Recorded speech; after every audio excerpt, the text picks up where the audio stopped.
Okay guys, good afternoon sa inyo lahat. Yan for today's video guys, dito pa rin tayo sa Casa ng Premium Bikes. At ngayong araw ay may kumuha sa atin by installment. Pang 8 unit to ngayon.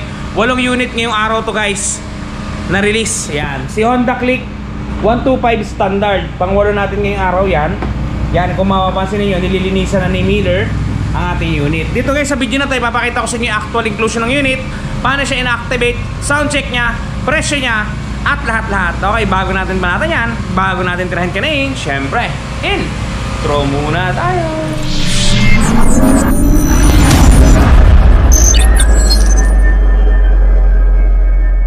Okay guys, without further ado, papakita ko muna isang yung inclusion ng unit natin. Ito. Yan. Tingnan nyo guys yung inclusion niya. So guys, ito yung inclusion ng unit. Yan, buksan natin para makita ninyo. Yan. Mapapansin nyo dito guys, yan. Meron siyang kasamang tools, pero yung kasamang tools na to very limited lang. Ito lang yung kasamang tools guys ha. Screw at pantanggal ng spark plug. Yan muna. Ito may lalagyan siya. Tapos meron tayo ditong owner's manual, side mirror, yan, side mirror at saka baterya. Ganito ang itsura ng baterya guys. Iwasan tatak. All in all, yan lang yung kanyang may inclusion guys. Wala nang iba. So ngayon, i-activate natin yung unit guys para ma-release na natin sa client. Andito na nga pala yung client natin guys, yan si sir. Yun nakabo. Eto guys, buksan natin. Ilagay natin yung battery niya dito sa ating ilalim. Yan. Alright. Yun guys. Ayusin ko lang yung camera sandali.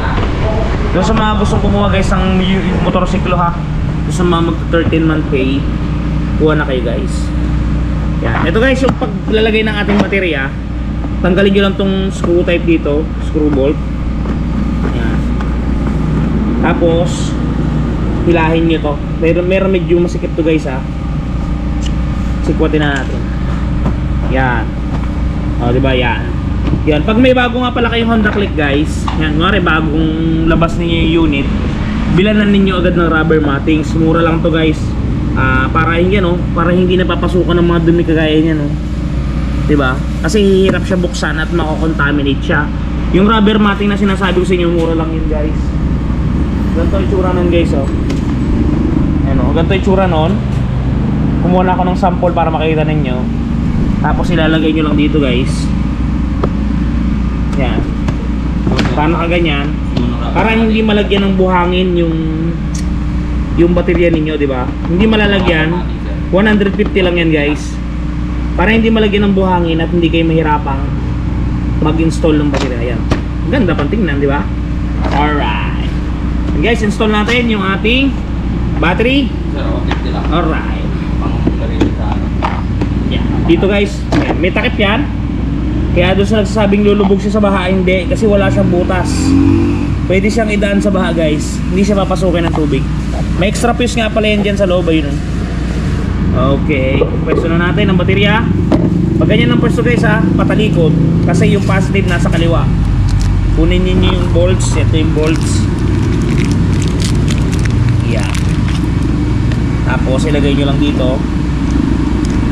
Tapos ilagay nyo sa kabila. Tapos ilaglag na ninyo. Ganon.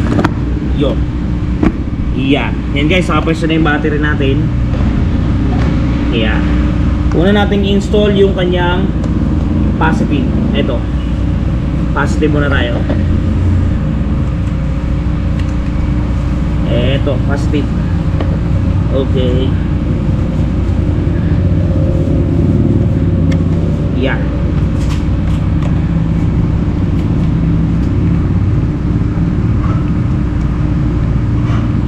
Yun. Tapos takpan nyo ng kulay red para hindi siya mag-gain ground. Mag-ground. Tapos yung negative syempre. Yeah.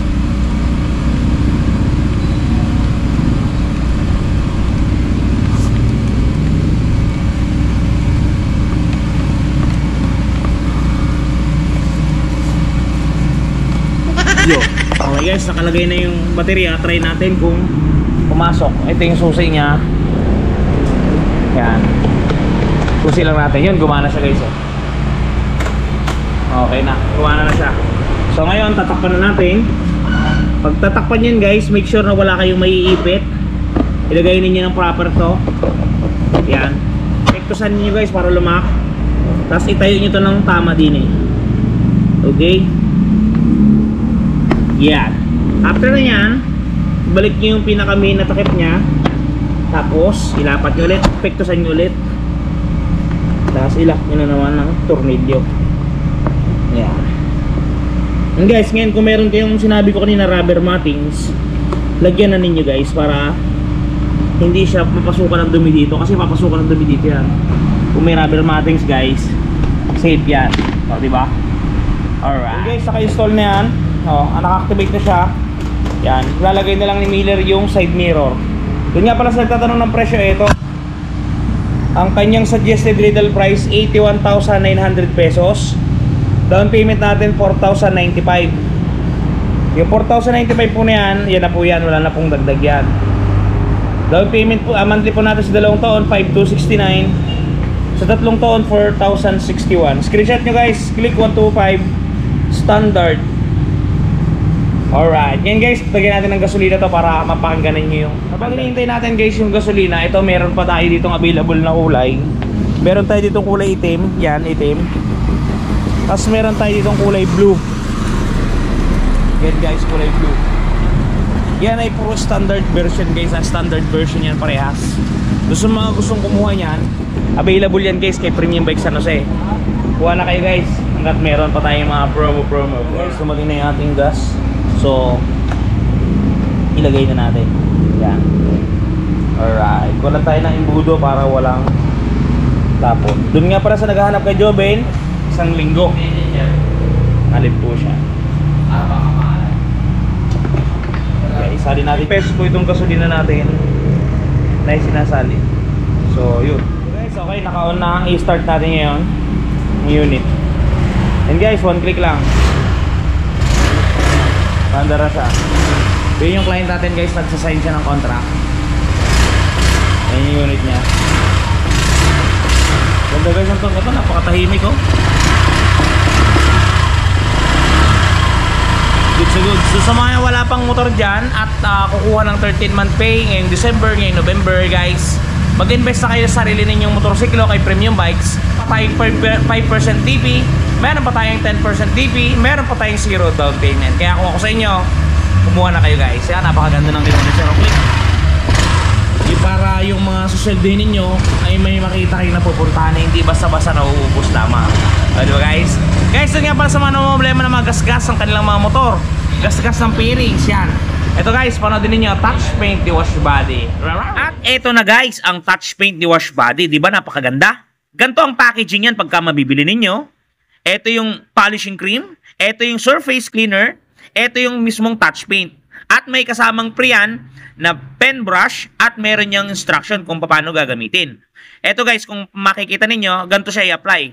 Una, pahidan ninyo ng polishing cream para makinis ninyo yung lugar o lokasyon. Sprays ng surface cleaner. At syempre, i-apply natin ang ating touch paint. Yan. Isulat nyo lang ng pen niya at talaga namang matatakpan ang mga gasgas ng inyong unit. Bili na kayo guys, touch paint ni Wash Body. Yan guys, napaka-epektibo ng touch paint na yan. Kaya kung ako sa inyo, i-try nyo na ang touch paint ni Wash Body. Okay guys, hanggang dito lang muna video natin. Yung mga 13-month pay nyo, ilagay ninyo sa tama. Alright, hanggang dito lang guys. Ingat kayo palagi at palagi po kayong magpapakasaya sa Round TV. Shoes!